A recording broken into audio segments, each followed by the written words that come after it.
Então, uma relação entre processo de individuação e sonhos. Em primeiro lugar, para relembrar para quem não sabe ou não teve a oportunidade ainda de estudar, o que é o processo de individuação. Para Jung, é uma espécie de processo evolutivo pelo qual passamos no período de uma vida. Então, é uma construção da nossa personalidade no sentido mais amplo possível, um fenômeno inconsciente, basicamente, e que pode ser acompanhado de maneira privilegiada durante a análise, né?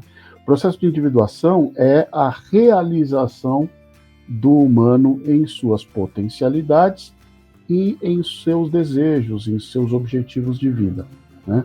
A compreensão desse processo exige conhecimentos que ligam a nossa análise ao inconsciente coletivo. Então, conhecimentos arquetípicos sobre história, sobre mitologia, sobre folclore, sobre cultura e psicologia de sociedades que eram conhecidas como primitivas, história das religiões, etc. Quer dizer, tudo aquilo que traz um arcabouço simbólico importante, faz parte da compreensão do processo de individuação. E aí, onde é que entram os sonhos, né? Para o Jung, pelos sonhos, você pode entrar em contato com aspectos e acontecimentos que não foram integrados à sua vida desperta, à sua vida em vigília. Ou seja, o sonho funcionaria como uma espécie de regulador psíquico, né, estabelecendo uma relação entre vida consciente e vida inconsciente, uma vez que o sonho é gerado por conteúdos inconscientes, mas se apresenta durante o sono de forma que você tem consciência. Então, por exemplo, o que Jung chamava de grandes sonhos não pela duração ou por qualquer outro aspecto, mas pela significação, né? São sonhos normalmente que se repetem, ou sonhos que você nunca consegue esquecer.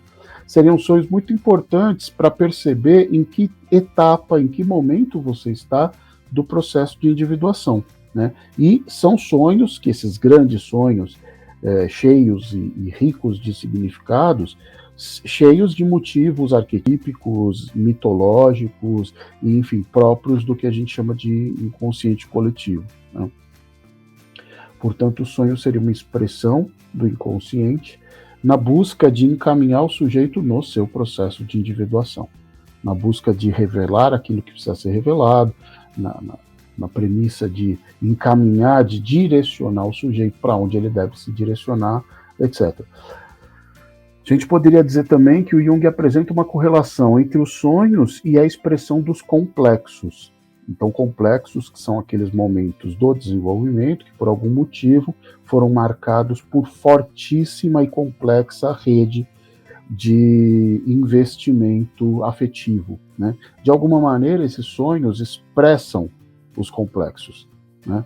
Então, o sonho também é uma expressão dos complexos e, na medida em que a consciência conhece e reconhece esses conteúdos, pode reintegrá-los ao self, e essa reintegração também é fundamental ao processo de individuação, né? Então, do ponto de vista junguiano, para se trabalhar com sonhos, você precisa fazer uma análise que situe o contexto da história da pessoa, ou seja, em que momento da sua vida ele está, né? Por exemplo, ele dizia que os grandes sonhos arquetípicos costumam acontecer na meia-idade. Por quê? Não por uma questão fisiológica, mas porque na meia-idade, em geral, as pessoas têm um momento de olhar para a vida e olhar, puxa, o que eu já fiz, quanto tempo eu ainda tenho pela frente, o que eu ainda vou poder fazer, etc. Então você tem que considerar esse contexto, o contexto psíquico da pessoa em termos de saúde, dor, sofrimento, transtorno, enfim, e buscar também as interpretações. O Jung chamava isso no processo de análise dos sonhos de amplificação, em que você busca as representações das imagens que apareceram no sonho na cultura, como eu disse, em conteúdos arquetípicos, modelares, religiosos ou de qualquer outro tipo que se apresente, ok?